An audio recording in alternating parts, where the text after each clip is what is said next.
that I've been connected to from a very long time, the teachings of Don Juan.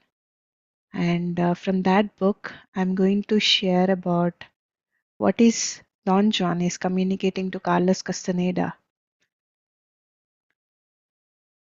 So it is Don Juan's teaching. So friends, if you have not read this book, it's a very, very powerful book, and it really takes us into a very deep thought of how to live. And here is a glimpse of what Don Juan is sharing to this author or this student of Don Juan is Carlos Castaneda. On the path of knowledge, there are 4 steps. The first step is the decision to become apprentice. After the apprentice change their views about themselves and the world, they take the second step and become warriors, which is to say, beings capable of the utmost discipline and control over themselves. Now, the third step, after acquiring forbearance and timing, is to become men of knowledge. When men of knowledge learn to see, they have taken the fourth step and have become seers. In order to arrive at seeing, one first has to stop the world. Stopping the world indeed is an appropriate redemption of certain states of awareness in which the reality of everyday life is altered because the flow of interpretation, which ordinarily runs uninterruptedly, has been stopped by a set of circumstances alien to that flow. You think about yourself too much, and that gives you a strange fatigue that makes you shut off the world around you and cling to your arguments. Now, feeling important makes one heavy, clumsy, and vain. To be a man of knowledge, one needs to be light and fluid. One has to reduce to a minimum all that is unnecessary in one's life. In order to become a man of knowledge, one must be a warrior. One must strive without giving up, without a complaint, without flinching, until one sees, only to realize then that nothing matters.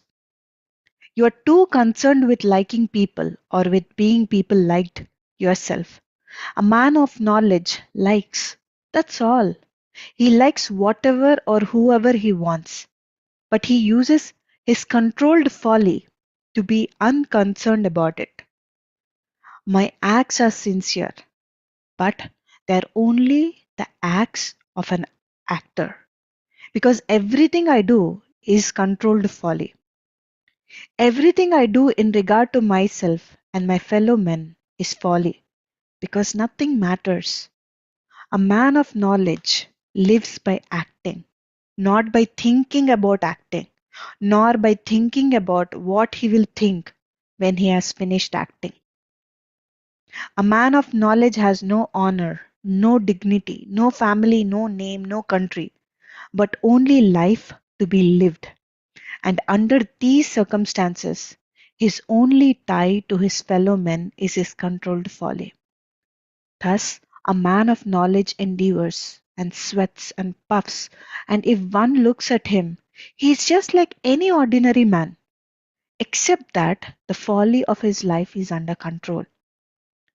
Nothing being more important than anything else, a man of knowledge chooses any act and acts it out as if it matters to him. His controlled folly makes him say that what he does matters and makes him act as if it did, and yet he knows that it doesn't. So when he fulfills his acts, he retreats in peace, and whether his acts were good or bad or worked or didn't is in no way part of his concern. In his day-to-day life, a warrior chooses to follow the path with heart. It is a consistent choice of the path with heart which makes a warrior different from the average man. He knows that a path has heart when he is one with it, when he experiences a great peace and pleasure traversing its length. The things a warrior selects to make his shields are the items of a path with heart. You must surround yourself with the items of a path with heart, and you must refuse the rest. You must stop talking to yourself. Every one of us does that. We carry on internal talk. We talk about our world. In fact, we maintain our world with our internal talk. Whenever we finish talking to ourselves, the world is always as it should be. We renew it, we kindle it with life, and we uphold it with our internal talk. Not only that, but we also choose our paths as we talk to ourselves. Thus, we repeat the same choices over and over until the day we die. Because we keep on repeating the same internal talk over and over until the day we die. A warrior is aware of this and strives to stop his talking. This is the last point you have to know if you want to live like a warrior. First of all, you must use your ears to take some of the burden from your ears. We have been using our eyes to judge the world since the time we were born. We talk to others and to ourselves mainly about what we see. A warrior is aware of that and listens to the world. He listens to the sound of the world. He is aware that the world will change as soon as he stops talking to himself, and he must be prepared for the monumental jolt. The world is such and so only because we tell ourselves that that is the way it is. If we stop telling ourselves that the world is so and so, the world will stop being so and so. You must start slowly to undo the world. A warrior takes his lot, whatever it may be, and accepts it in ultimate humbleness. He accepts in humbleness what he is, not as grounds for regret, but as a living challenge. The humbleness of a warrior is not the humbleness of a beggar. The warrior lowers his head to no one, but at the same time, he doesn't permit anyone to lower his head to him. I know only the humbleness of a warrior, and that will never permit me to be anyone's master. We are luminous beings, and everything we are or everything we feel shows in our fibers. Humans have a brightness peculiar only to them.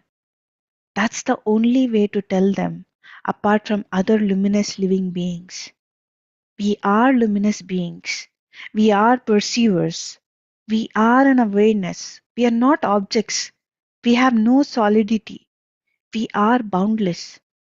The world of objects and solidity is a way of making our passage on earth convenient. It is only a description that was created to help us. We, or rather our reason, forget that the description is only a description, and thus we entrap the totality of ourselves in a vicious circle from which we rarely emerge in our lifetime.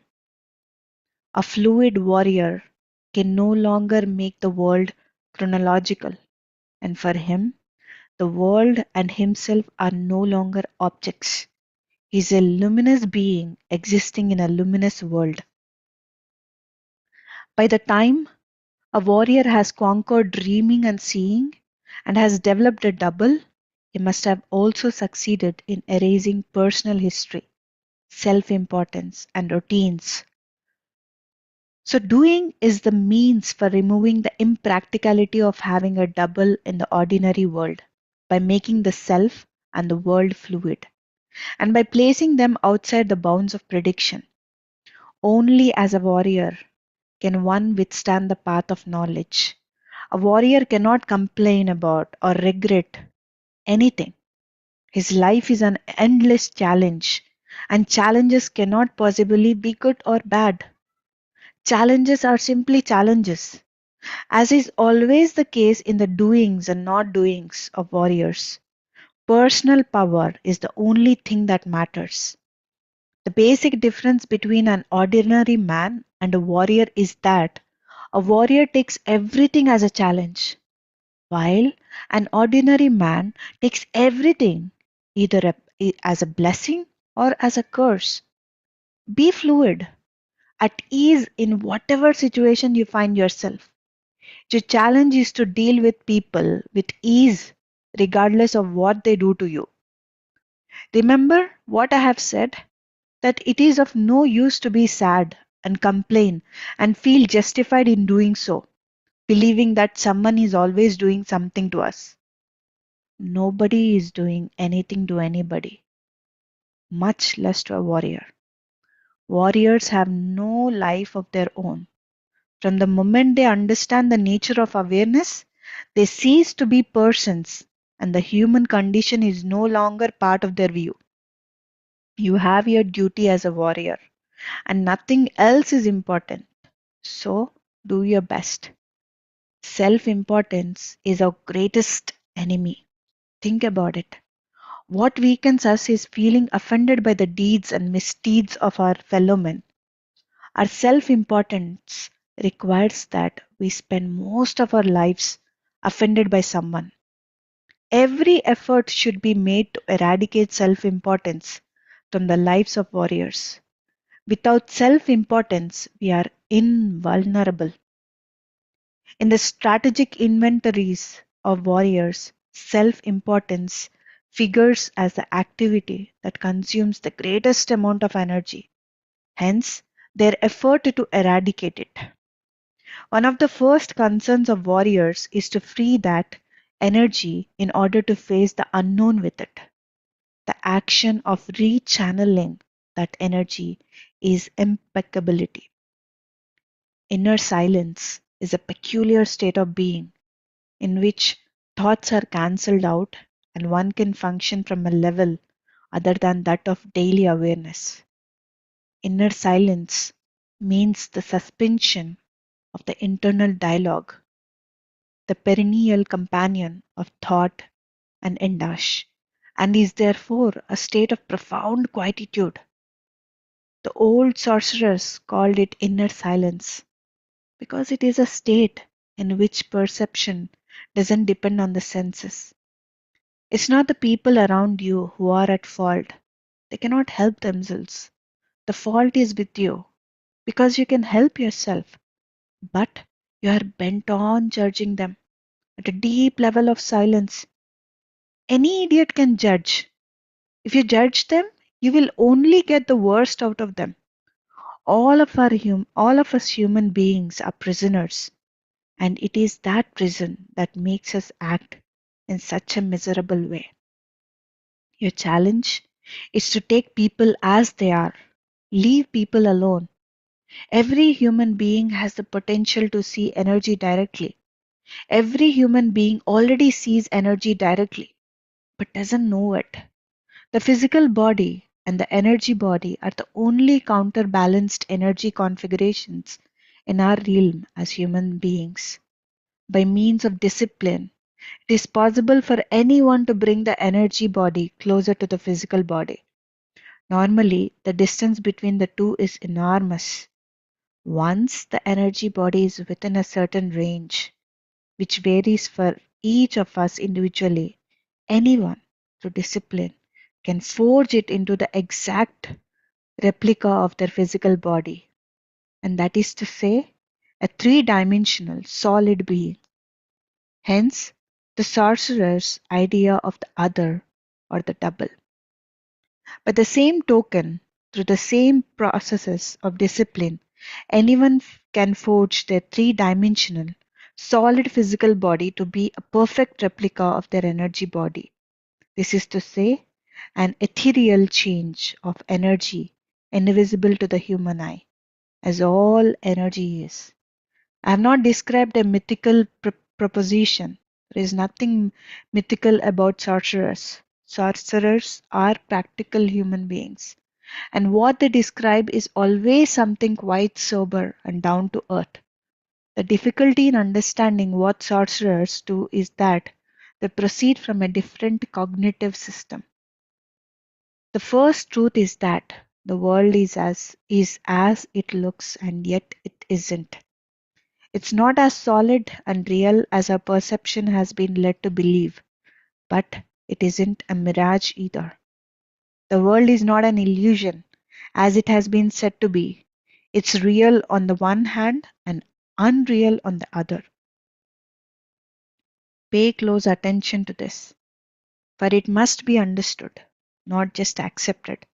We perceive, this is a hard fact, but what we perceive is not a fact of the same kind, because we learn what to perceive. Seers say that we think there is a world of objects out there only because of our awareness. But what's really out there are the indescribable forces, emanations, fluid, forever in motion, and yet unchanged, eternal. So, wonderful, wonderful teachings of Don Juan, friends. Every line of this book of Carlos Castaneda is really, really amazing. And it makes us really think. It really makes us really think. It's from the shamanic perspective, and wonderful, wonderful teachings. And we all should become a warriors, and we all should become a man of knowledge. So we have to reach to that level so that nothing can shatter us. We are always, always in a very balanced state, always there and yet not there. So thank you so much, friends, for being here, for being patiently with me. And if there is anything that you wish to share or add, you could just go ahead and unmute yourself.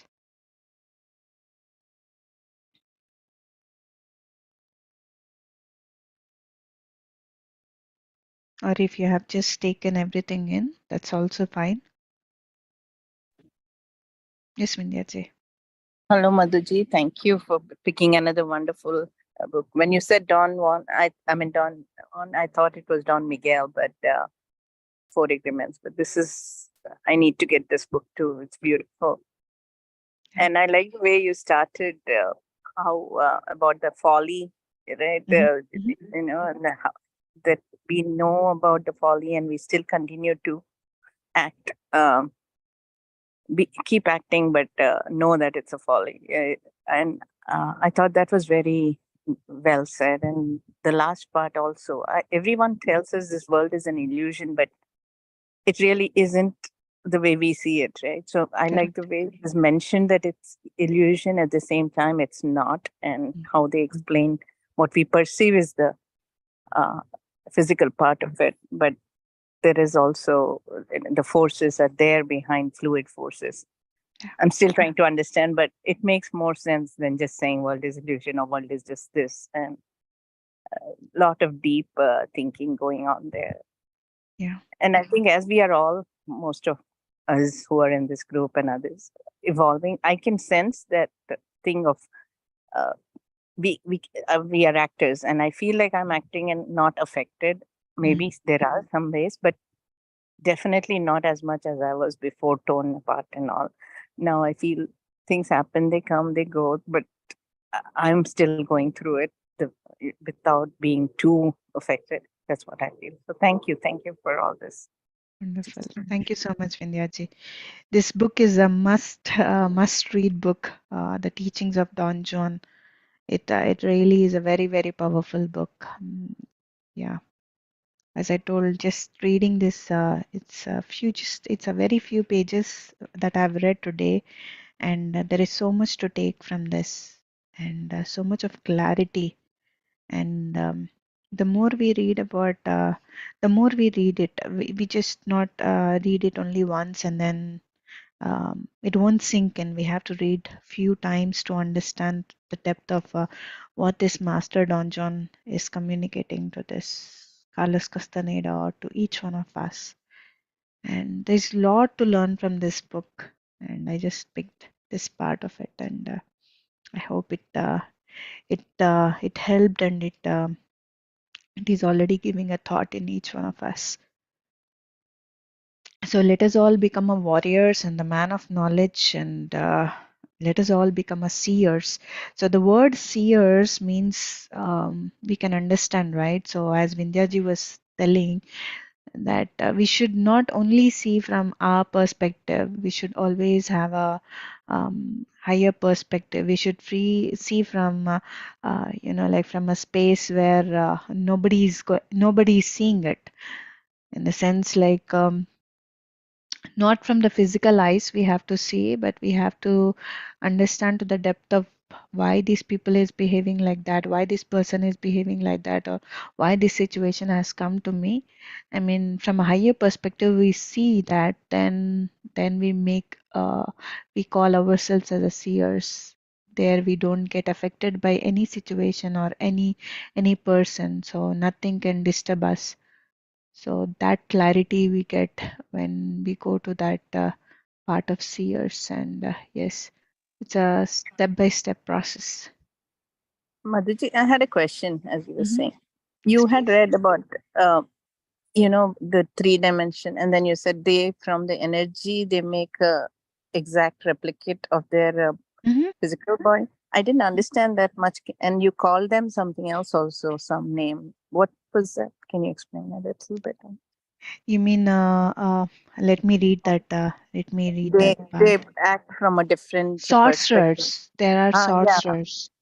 sorcery. Like yeah, there are they're called sorcerers. Like we have seen in so many, like so Movies. many movies, right? Yes, yes, Sorcerers. So yeah. they predict, or they see things from very different perspective that we cannot see it. I mean, like I think like in Telugu movies or in English movies, like they have something like a bowl kind of a thing, and they get to see what is happening Happening. Yes. in the other. So like they are the seers. They are the seers. They are like they are perfect masters. That's what it's said here.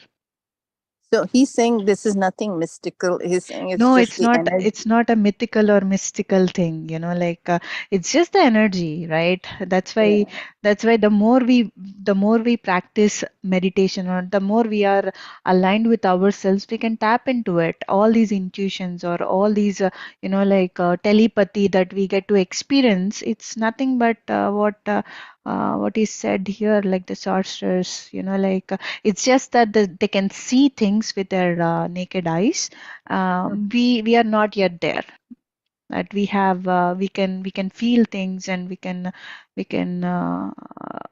just like as I told about the telepathy, like we suddenly we think about something, and that person calls, and like why are we seeing that person, or why we are thinking about that person, and how come that person is calling us at that right very moment.